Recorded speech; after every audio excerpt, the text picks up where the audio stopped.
Black family vanished in 1980 on camping trip. 13 years later, a hiker finds this under the tree. This story takes place in the summer of 1980, in a region most people would drive through without stopping.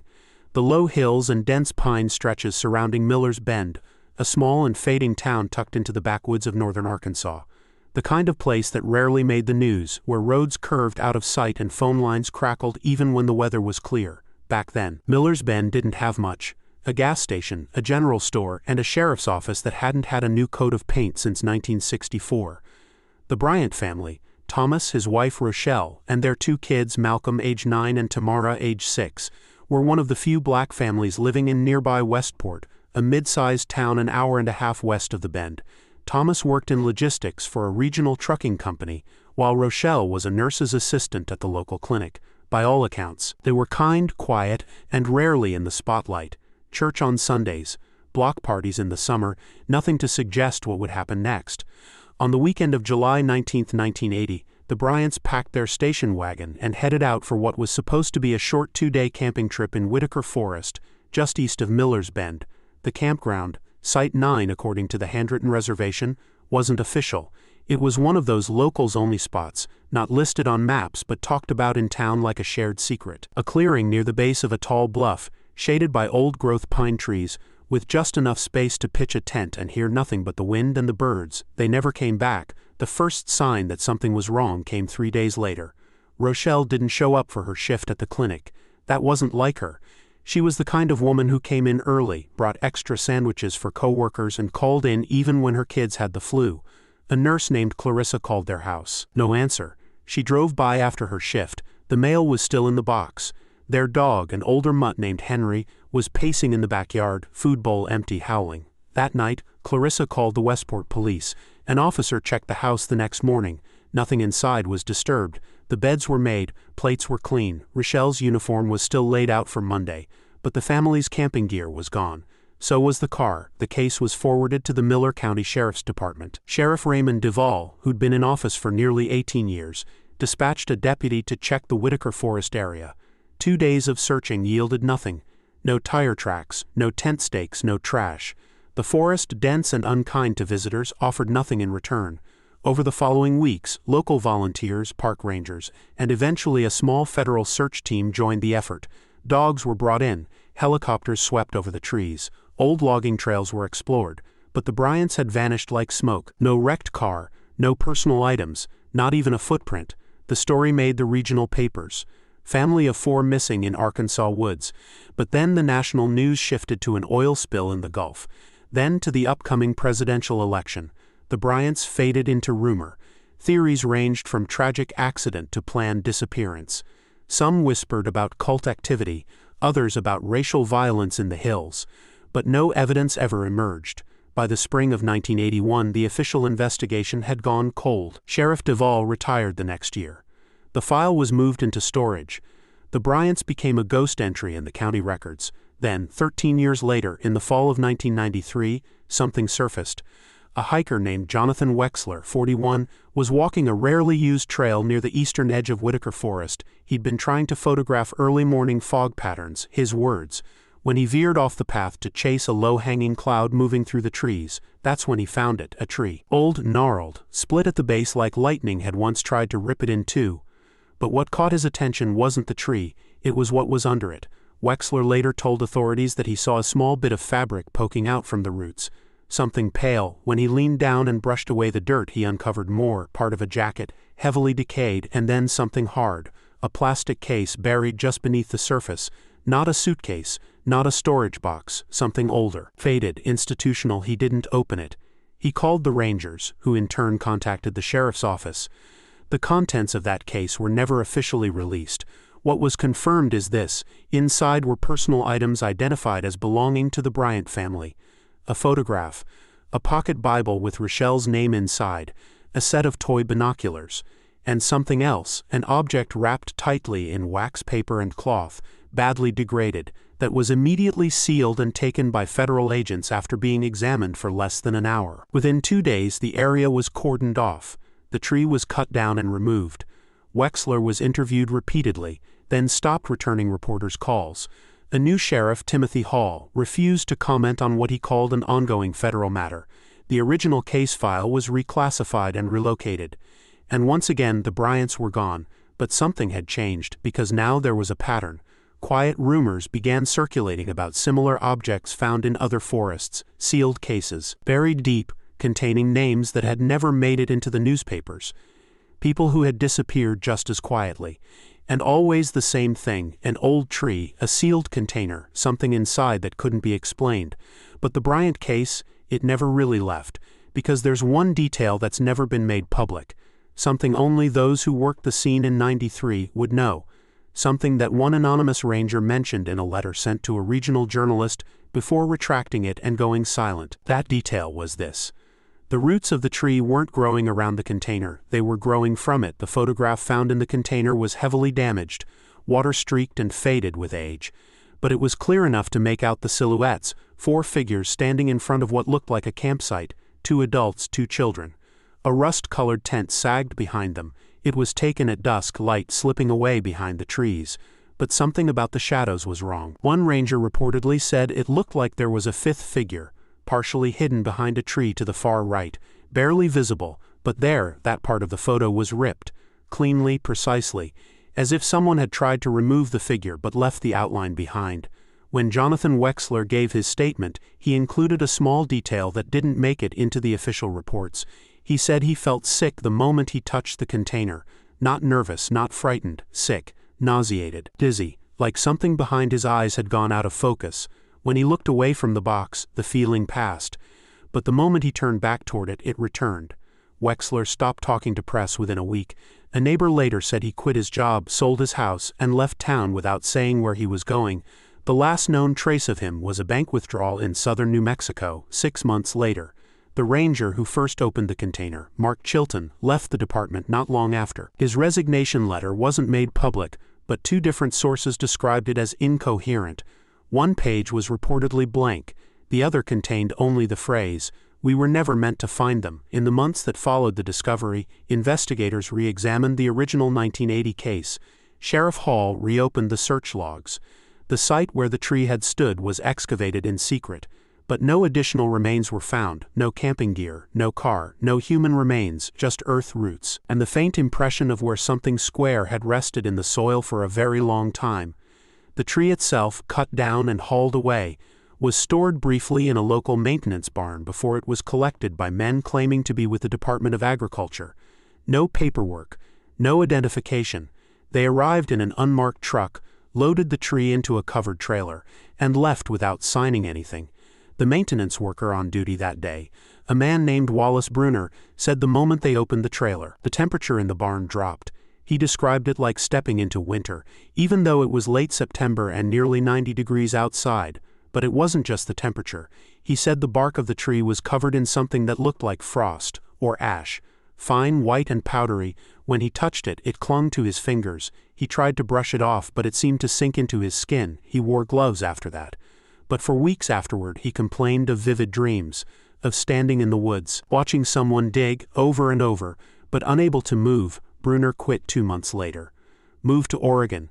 His wife filed for divorce, citing behavioral instability. He told a friend in a letter that he couldn't go near trees anymore, not even saplings. One of the few officials who remained connected to the case was a retired deputy named Linda Owens. She'd been fresh out of academy in 1980, part of the first ground team to search the Whitaker Woods. At the time, she said she remembered finding a strange clearing, not at Site 9, but deeper in, where the trees thinned out unnaturally. She marked it on a map, but the coordinates were scrubbed from later copies. When she asked why, she was told it had been a cartographic error. In 1994, after the renewed investigation stalled, she gave a taped interview to a regional documentary crew. The interview never aired, but the raw tapes were preserved. On it, she said something strange. They weren't lost, she said. They were taken somewhere we can't follow. That family didn't just vanish. They were folded into something else. When asked to clarify, she refused.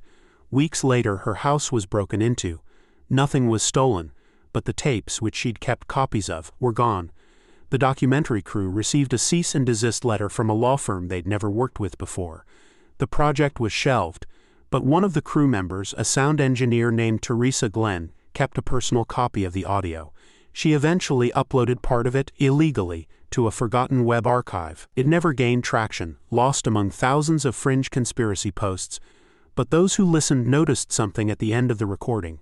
Just before the tape cuts off, as Owens is turning off the mic, there's a sound, not a voice, not feedback, a single knock, heavy, hollow, like wood on wood, followed by a voice, low and distant. They're still under the roots. In early 1995, nearly 2 years after the discovery beneath the tree, a series of strange reports began to surface around Miller's Bend and the eastern edge of Whitaker Forest. Most were dismissed. Campers hearing whispers at night, local teens saying they felt followed in the woods, a few hikers reporting sudden equipment failures when passing a particular ridgeline near the old Site 9 area. It was easy to chalk it up to local folklore or nerves. People wanted to believe there was still something out there, some trace of the Bryants, but there was one report that didn't fade so easily. It came from a woman named Heather Malloy, a freelance geologist from Little Rock, who'd been hired to map mineral deposits in the region as part of a state project. She wasn't from the area and had never heard of the Bryant case. On May 22, 1995, she was hiking with a colleague through a remote stretch of forest about 5 miles from where the container had been found. They'd stopped near a dry ravine to take a core sample from the exposed rock face. While her colleague set up the drill, Heather noticed something that caught her attention. The tree line behind them wasn't consistent. She later described it in her field notes as too perfect, like something had been cut or cleared in a straight line, then regrown unnaturally fast. She walked toward it, unsure what she was seeing, and found herself at the edge of a hollow, an unnatural circle perhaps 30 feet wide, completely empty of debris. No leaves, no branches, no animal tracks, just dirt. She said the soil was soft but dry, like something had been uprooted and reburied. She reached down to take a small sample, and as her gloved fingers pushed into the ground, she felt something wooden, not a root, not bark, something flat, geometric, man-made. She didn't dig further. Instead, she took the coordinates and returned the next day, alone, with proper tools. What she uncovered was a wooden panel about 3 feet wide, buried under only a few inches of dirt. It was stained, chipped at the edges, and had 4 square indentations, like the corners had once been screwed into something heavier.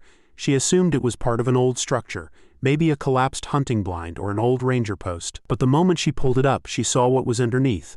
A hole, and not just any hole, a shaft. Perfectly round, lined with what she described as blackened, rotted boards leading down into darkness. It was maybe 2 feet across. No ladder, no smell, just still air rising like breath from a throat that hadn't spoken in years. She dropped a small flashlight down. It landed without sound. Then her phone died, not slowly, instantly. She turned back toward the ridgeline and saw something or someone standing there. She said it was tall, still, too far to make out any details. But it didn't move, didn't respond when she called out. She blinked and it was gone. She left the forest and reported the finding to the county land office. By the time a team was sent to investigate, the area had already been burned. An accidental brush fire, the report said.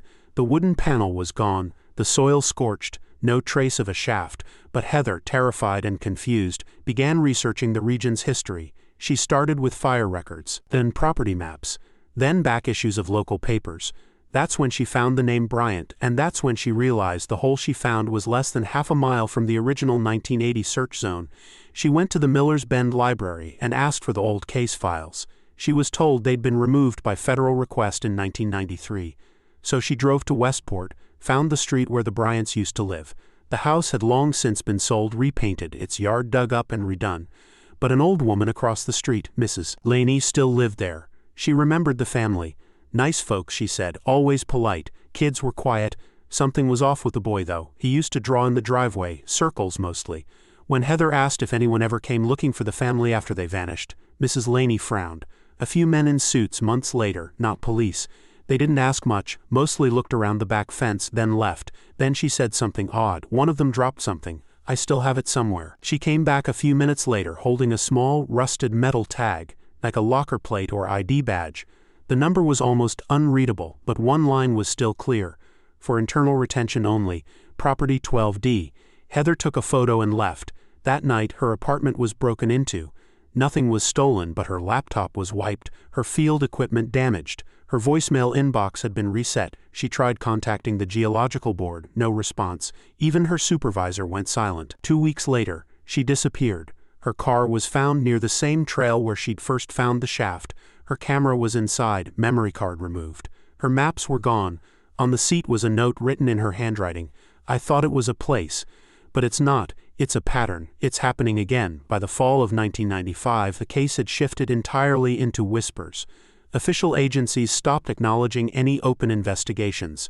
The Miller County Sheriff's Office claimed they'd received no credible new leads. The Westport Local News, which had done a 2-segment revisit on the Bryant disappearance back in '93 after the container was found, now refused to cover it altogether. One of the former producers anonymously told a reporter from the Courier, "We were warned. Gently but clearly. No more stories."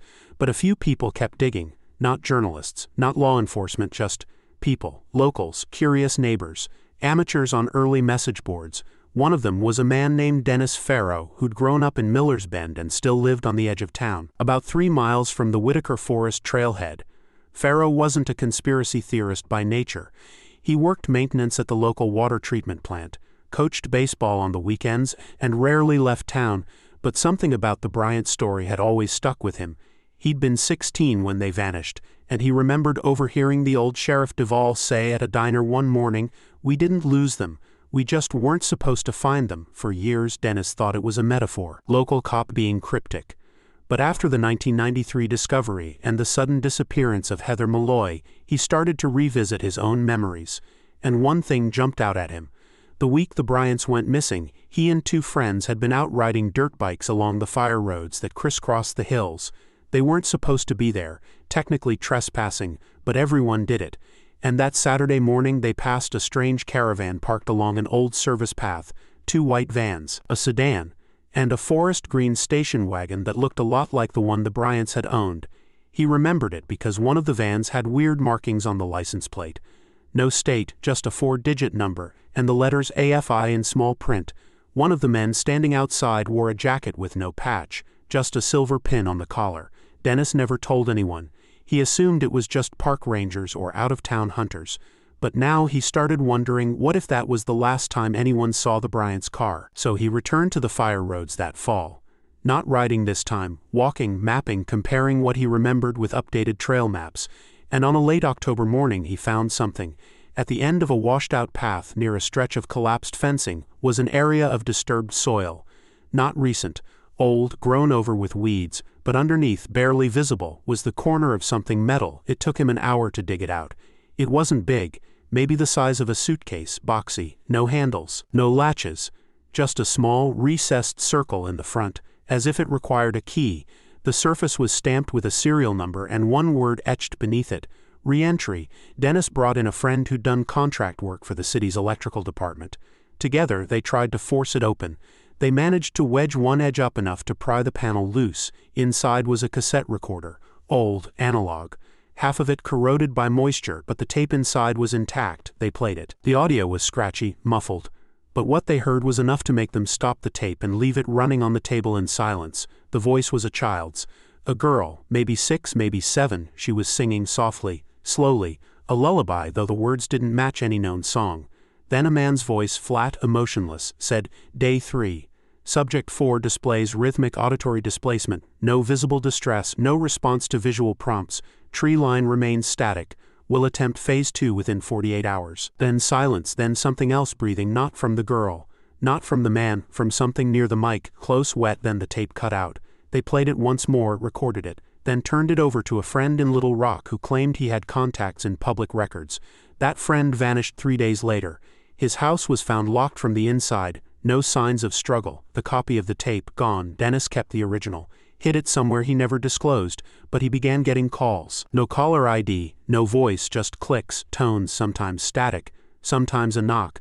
He started leaving his porch light on at all times, bought cameras, never slept more than a few hours, and then he vanished too. His truck was found on the side of a service road north of Whitaker, engine cold, driver's side door open, the keys still in the ignition. In the back seat was a folded paper map. On it, a circle was drawn around a place that no longer exists on current maps, a place once known as Camp Greenwood. Records show it operated briefly as a summer camp for underserved families in the late 1970s. Shut down in '81 due to structural damage from a storm that no one in the region remembers happening. The land is now federally restricted. But satellite images taken in the early 2000s show something odd. At the center of that land, where the main lodge once stood, there is no vegetation, not a tree, not a weed, not even soil, just a perfect black circle, 30 feet wide, identical in size to the hollow Heather Malloy described. In early 1996, a former forestry surveyor named Charles Eddings came forward with something he'd been sitting on for over a decade. At the time, he lived out of state in southern Missouri, but after a mild stroke and the death of his wife, he moved back to Arkansas to live with his daughter just outside Westport. One evening over dinner, she asked if he remembered anything about the Bryant family. The name triggered something, not a memory, something deeper. A reflex, he said yes, then got up from the table, walked out to the garage, and came back with an old water-damaged hardback notebook. The kind field surveyors used in the 70s and early 80s before digital gear. Inside were topographic sketches, soil composition notes, tree rot estimates. It looked like any other forestry log. Until page 19, that page held a hand-drawn map. Crude but clear, it showed a section of the eastern Whitaker Forest, dated July 18, 1980, the day before the Bryants went missing. At the center of the map was a circle, not marked as a pond or a clearing. Just a darkly shaded void labeled "Don't Step In." Charles couldn't explain why he wrote that. He said it wasn't part of the assignment. He hadn't been drunk, hadn't taken anything. But he remembered being on the ridgeline that day, logging tree health when his equipment stopped working. Compass spun uselessly. Thermometer gave a reading of 41 degrees Fahrenheit, impossible for mid-July in Arkansas. He followed a faint path into the trees and found an area where the canopy opened above. But no sunlight reached the floor. A circular patch of ground that looked scorched, yet cold to the touch. The trees around it bent inward slightly, as if leaning toward something. He stood there for 10 minutes, maybe more. Then, in his own words, he felt like someone was standing behind me, breathing down my back, but not warm. He left, didn't tell his supervisor, didn't return to that section again, but the memory didn't fade, it lingered. For years he couldn't step onto damp earth without remembering the feel of that soil, spongy, but not from water. Like it had been turned from below. He didn't learn about the Bryants until months after they disappeared. But when he did, something clicked. He started following the story, clipping newspaper articles. He kept them in the back of that same notebook, folded carefully, as if he knew, somehow, that whatever happened out there didn't start with that family, and wouldn't end with them. He died 6 months after returning to Westport. His daughter tried to donate the notebook to the Miller County Historical Society. 2 days later, she received a letter, no return address. Inside was a single sentence typed on yellowing paper. There are no records of voids in Whitaker. She burned the notebook, but not before a scanned copy made it online.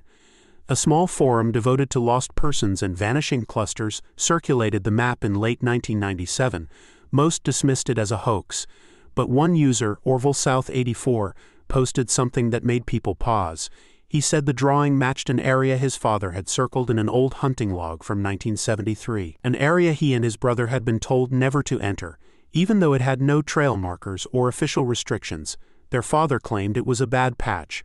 When they asked what he meant, he just said, "Sound doesn't bounce right in there." Over time, these fragments built something larger. Not a clear picture, more like a silhouette behind a curtain. Pieces that didn't line up but kept reappearing. The scorched earth, the circle of trees, the buried containers, the audio tapes, the children's voices, the fact that everything tied back, not to the search for the missing, but to those who found something they shouldn't have. Then came the incident with the school bus. It was February 1998. A group of students from Creighton Elementary, a rural school about 15 miles east of Whitaker Forest, were returning from a day trip to a geology exhibit in Fayetteville. The driver, a man named Lee Horton, had driven the route dozens of times. But that afternoon, as snow started to fall lightly across the winding backroads, the bus missed a turn. He later told state investigators that the road signs had changed. Not that he got lost, he insisted the signs themselves had moved. That the sign for Route 40 pointed straight when it should have pointed left. That a yield sign on Branch Hollow Road had been replaced with a stop sign he'd never seen before. He ended up turning onto a gravel access road that wasn't on the map. It led down into a depression near the tree line. That's where the bus stalled, the engine cut out. The radio went silent. The heat stopped. Within minutes, the children began to panic. Horton said the windshield began to fog from the outside, not the inside. That the air in the cabin grew wet, as if they were sinking underwater. He called for help on the radio, got nothing but static. Then, on the second attempt, a voice came through. Not a dispatcher, not a ranger. A child, just one word, cold. Then the line went dead. By the time emergency services located the bus, it was empty. Every child and the driver were gone. No footprints, no signs of struggle. Their lunches still in their bags, jackets on the hooks, an uneaten granola bar on one seat. The only clue, a drawing taped to the back wall of the bus.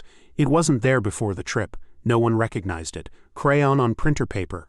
4 stick figures holding hands, underneath it a circle, inside the circle a tree, split in 2.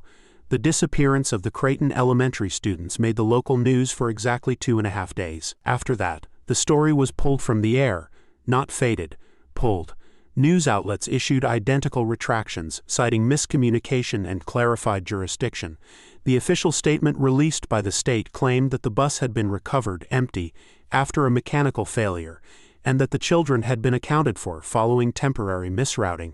But no names were given, no photographs, no interviews with parents when residents of Millers Bend and nearby towns pressed for details. They were told the event had been misreported and that no such incident had taken place. The school switchboard redirected all related calls to a disconnected number. Creighton Elementary was listed as under renovation and remained closed indefinitely. Teachers were reassigned. Families moved. The building was boarded up and, within months, demolished. What replaced it was never made public, but some people didn't forget. One of them was a woman named Elaine Mercer, a teacher who had worked at Creighton for over 10 years. She wasn't on the bus that day, but she knew every one of those kids. She had decorated the classroom walls with them, played piano for their school play, attended 2 of their birthday parties, and then, overnight, they were gone. Elaine refused to accept the state's version. She spoke to other teachers, most of whom denied any knowledge of the students in question. One even told her quietly, "We've all been told to forget." But Elaine couldn't. In the weeks that followed, she started receiving mail with no stamps, left in her mailbox, slipped under her door, short notes printed with mismatched fonts like old ransom letters. Things like, "They aren't missing. They're repurposed. Sound doesn't leave the circle. Watch the trees. If they lean, don't follow." She began writing everything down. Notebooks, voice memos, even taped notes under her desk in case someone cleaned her files. She stopped using her home phone, bought a second-hand CB radio from a survivalist shop, set it to an unused band and waited. On March 4, 1998, at exactly 2:13 a.m., a child's voice came through. It wasn't a cry for help. It was a song, the same lullaby heard on the Bryant tape. Elaine recorded it, played it over and over again. And then, on the 6th replay, she noticed something behind the singing, a metallic ticking, faint but rhythmic. She isolated it, counted the intervals, 13 ticks, then a pause, then 13 more, 13, like the number of years between the Bryant's disappearance and the container being found under the tree. Like the number of missing children on that bus, Elaine reached out to a local archivist named Kenneth Radley, who had collected and digitized thousands of public records from Miller County over the past 40 years. She asked him if anything else in the area had followed that same pattern: disappearances, found objects, reports of the circle. He paused, then said yes, and sent her a folder titled Cluster Reports, Pre-Bryant. Inside were scans of police logs, newspaper clippings, even hand-typed ranger memos dating as far back as 1952, all tied to the same stretch of forest, all referencing disappearances that at the time were treated as isolated. 1953, a family of 3, the Harlans, vanished on a weekend fishing trip. Tent still pitched, campfire warm. 1962, a troop of Boy Scouts got separated. 8 found, 1 never located. Ranger's note, he said the trees made a sound when they opened. 1971, 2 surveyors never returned. Their vehicle was later found idling beside a dry creek bed. Doors open. Footprints circled the vehicle in a spiral, each event spaced 13 years apart, or multiples of 13, and each time there was some mention of the circle. By 1999, Elaine had built a private archive in her home, boxes of documents, analog tapes, sketches. She drew connections, mapped patterns. One section of her wall held only one phrase written in marker across 5 taped-together pages: "They return what doesn't belong." She believed and wrote extensively that the forest, or something in it, didn't take people randomly. It took when boundaries were crossed, when patterns were ignored, when someone looked too closely or stayed too long in the wrong place. But here's where the pattern twisted, because Elaine didn't vanish, at least not at first. In 2002, she mailed a package to the editor of the Westport Gazette. It was never published, but the intern who logged it before it was passed to legal said it contained 3 things. A cassette with more of the child singing, only this time there was whispering layered underneath, too faint to make out clearly. A photograph of a field near Whitaker, taken from above. In the center, another perfect circle, grass yellowed to white. A single page that read, "It's growing, it doesn't feed on blood, it feeds on memory. That's why no one remembers, that's why we forget even the ones we love." The package was seized the next day by federal agents. The intern who had handled it, Marcia Jennings, was hospitalized a week later after collapsing in a stairwell. She was diagnosed with a type of memory loss trauma normally only seen in stroke victims. When asked her name, she gave the wrong one. She said she was Tamara Bryant. She was 6 years old. By the summer of 2003, the name Tamara Bryant had become something like a myth in online communities devoted to missing persons. Forums, obscure message boards, early archive websites, they all tried to piece together the impossible. How a young woman suffering memory trauma in a hospital had whispered the name of a 6-year-old girl who vanished 23 years earlier. Without ever having seen a single record of her existence, doctors chalked it up to dissociative identity disorder. Psychologists said she must have overheard the name somewhere. The hospital quietly moved her to a long-term care facility out of state. The incident was sealed, but one nurse, Angela Kinnard, who had been on duty the night Marcia Jennings was admitted, didn't buy it. She said the woman didn't just say the name. She whispered it like a memory, slow and trembling, like saying it hurt. Angela was in her mid-30s at the time, with no previous involvement in missing persons work. But the name stuck with her. She wrote it down, looked it up. What she found changed her life. An archived Westport newspaper article from 1980, local family still missing after weekend camping trip. Thomas and Rochelle Bryant, children, Malcolm, 9, Tamara, 6, no remains ever recovered. Angela pulled the incident report.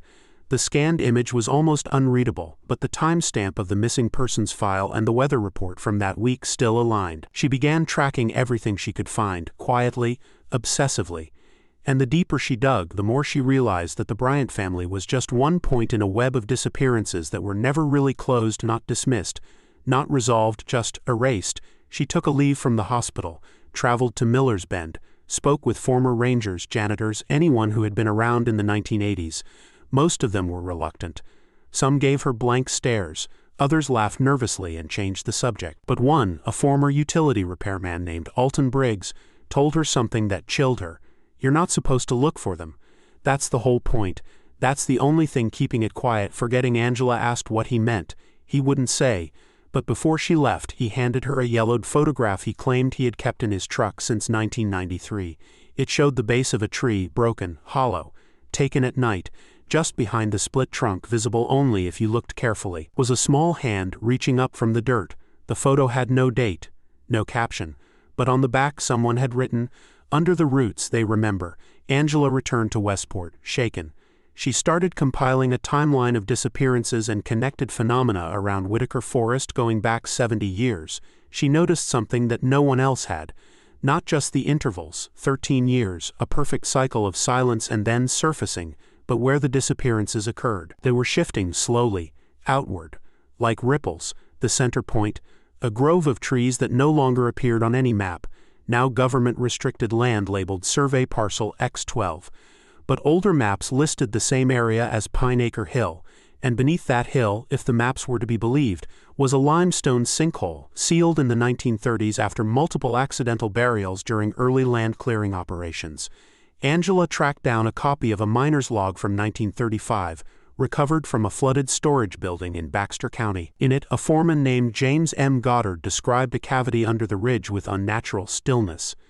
Tools rusted faster. Men reported hearing their own voices speaking back to them, but with the wrong words. That same month, he left Arkansas. When Angela tried to visit the hill, she was stopped at a chain-link gate manned by 2 unmarked vehicles. The guards didn't identify themselves. They simply said the area was under environmental review. When she asked by whom, they handed her a form with no agency header, just a serial number and a stamp. Reclamation Zone 12D. She turned back. But later that week, she received an email from an anonymous address. No message, just a photo attachment, a black and white image of a school bus. Same shape, same model as the one from Creighton Elementary. The bus was buried nose down in the earth. Surrounding it were 13 trees evenly spaced, growing in a circle. The next morning, Angela's apartment was broken into. Her hard drive was stolen, her printed notes scattered, nothing else taken. Her security camera was found disabled, not smashed but rewired. She checked into a motel that same night. No digital records, no phone calls. She left no trace, but before she disappeared, she left one thing behind, a single handwritten note slipped under the door of a journalist named Eric Lund, who had once covered the 1993 Bryant story. She had underlined one line 3 times. It doesn't take them all at once, it takes what they leave behind. That same year, a controlled burn in Whitaker Forest accidentally uncovered a shallow grave near a collapsed hiking shelter. Inside was a single item, a rusted lunchbox. Inside the lunchbox, carefully wrapped in wax paper, were 4 things: a child's drawing of a family standing in front of a tent, all smiling, a key, no label, a cassette labeled Subject 12D Echo 3, and a note written in a child's handwriting: "We're still here, but we don't sleep anymore." The discovery of the lunchbox, though never formally acknowledged by officials, triggered a quiet but noticeable shift in the way authorities handled the forest. Within weeks of the burn, all remaining public trails near Pineacre Hill were closed. Not temporarily, not for repairs, but indefinitely. The signage was replaced with heavy aluminum plates bearing no agency seal, just the words: "No entry beyond this point. Federal Oversight Zone." Local hikers, curious or defiant, began posting online about what they'd seen near the closures. Some described armed patrols moving silently along the perimeter. Others mentioned hearing voices where no one should be, and one claimed his dog refused to step past the barrier, growling at the trees like they were alive. But the most disturbing report came from a wildlife biologist named Reese Collin, who had been monitoring regional bird migration and unknowingly walked too close to the closure line during a solo trip in early 2004. In a formal deposition he later submitted to a friend in the Department of Natural Resources, he detailed the following. He came across an old game trail that hadn't appeared on his recent satellite overlays, a path that wasn't supposed to exist. It was narrow, overgrown, yet unmistakably worn.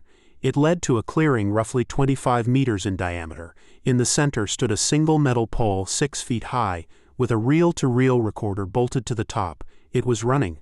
No power cord, no battery, just spinning. He approached cautiously and realized there was no ambient noise at all. No birds, no insects. Even his own breathing seemed muted, like sound had been pulled inward. He touched the recorder's surface and found it warm, almost hot. Then it stopped, just like that. And the moment it did, something moved at the far edge of the clearing. Not ran, not walked, shifted, like the trees themselves had rearranged. He turned. Nothing, but he felt in his words the same sensation I had once during a cave collapse, when air pressure changes and you know you're no longer alone. He backed out of the clearing without taking his eyes off the pole. That night he burned his field gear, quit his contract, left Arkansas permanently. Before he vanished from public view, Reese uploaded one thing to a hidden subdomain, an MP3 of the reel-to-reel's final recording. Only the last 40 seconds survived. It starts with wind, not natural wind, looping, then a voice, female, adult, calm. She says, subject returned. Coordinates match last breach, then silence, then the voice again. Barely audible. Echo confirms regeneration. Pattern stable, then 13 knocks measured, deliberate, wooden, and then a child's voice whispering, "It's still hungry." As these accounts mounted, something strange began happening in Miller's Bend itself. People started forgetting, literally. Neighbors forgot names they'd known for years. A man reported coming home and finding family photos with faces scratched out, only to learn he had no memory of ever having a daughter. Teachers at the newly reopened school claimed they were misplacing attendance records. One student vanished for 2 days, then reappeared sitting in his own desk as if nothing had happened.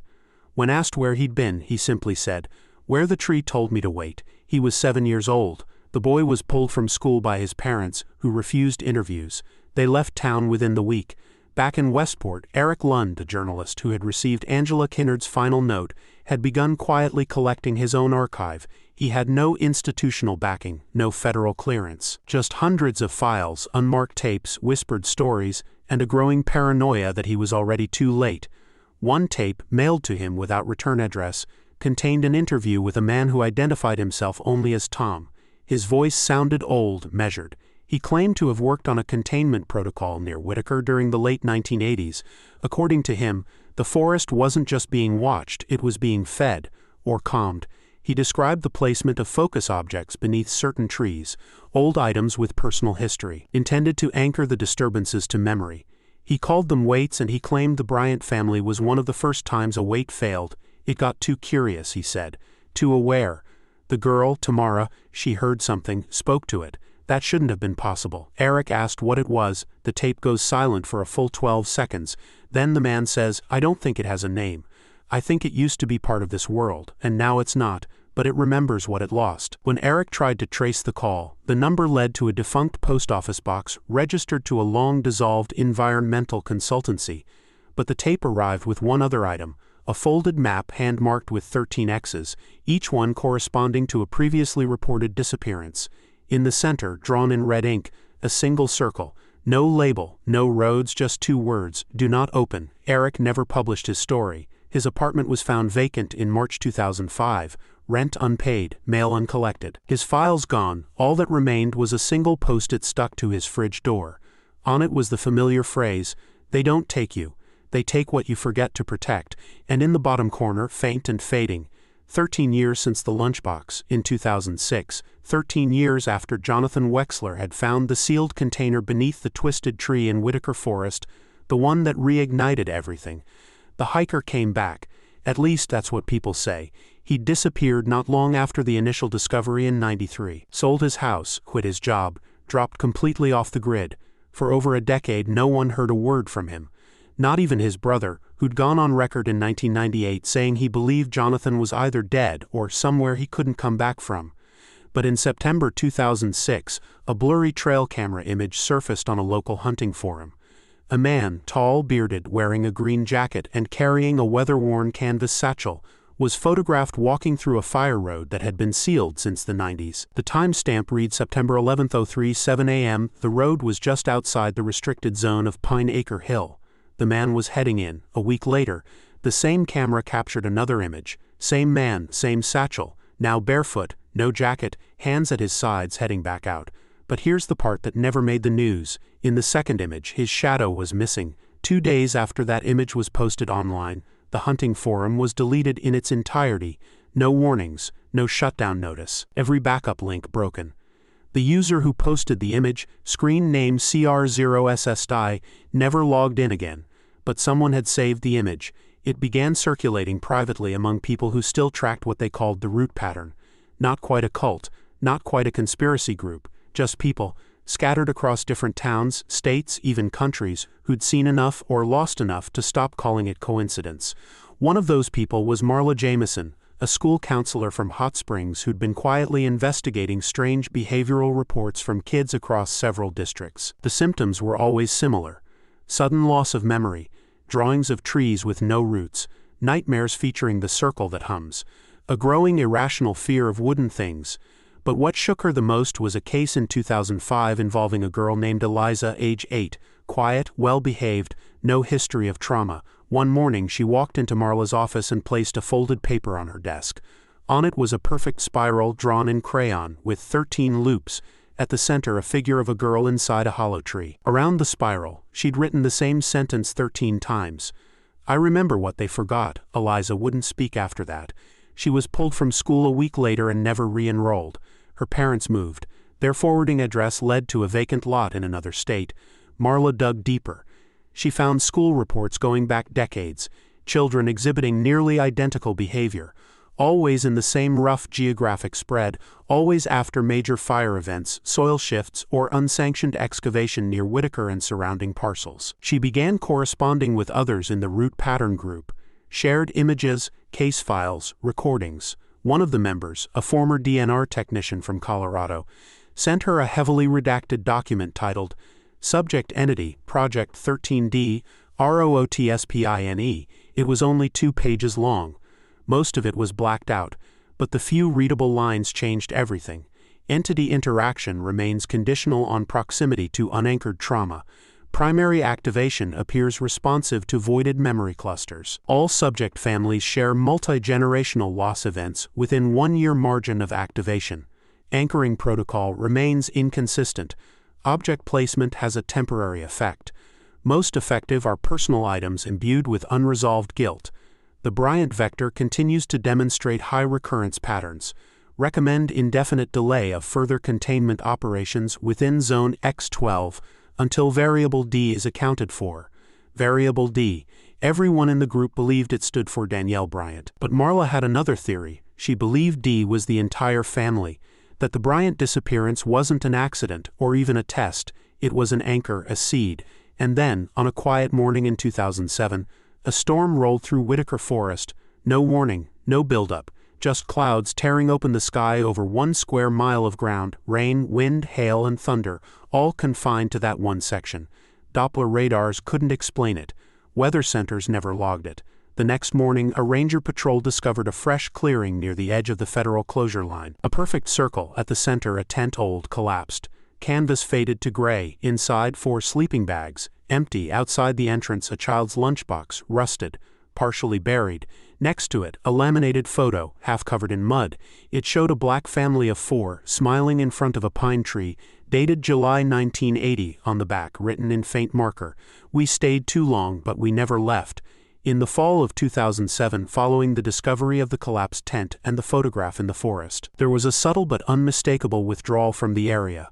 Without announcements, without meetings, the barriers around Whitaker Forest were pulled back. The federal oversight signage vanished.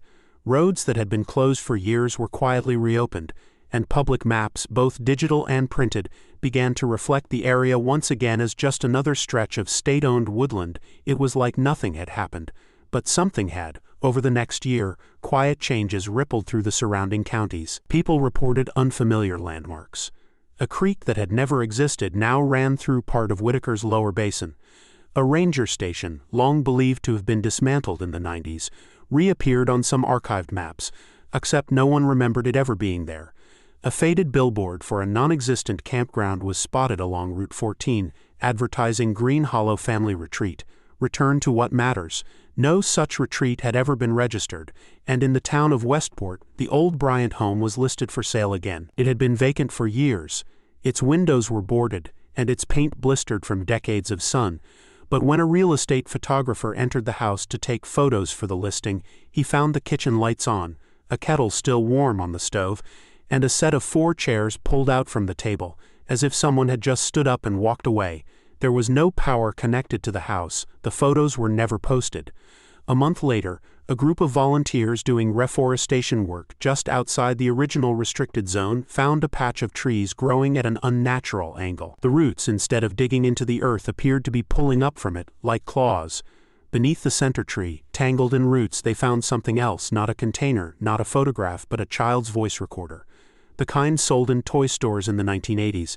It was still functional, still loaded with a small magnetic cassette. They pressed play. The voice that came through was small, familiar.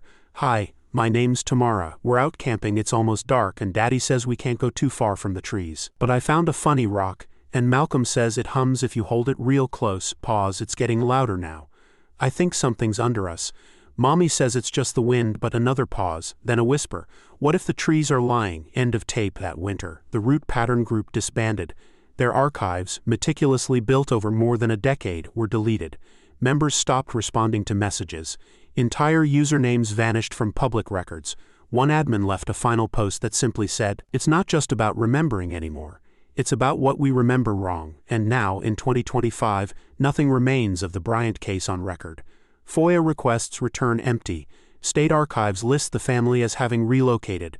No missing persons file, no police report, no campground reservation, not even an obituary. The family has been erased, but people still talk. Locals still swear the forest isn't right, that phones die when you get too close, that sometimes in the early morning fog you can hear singing from inside the trees.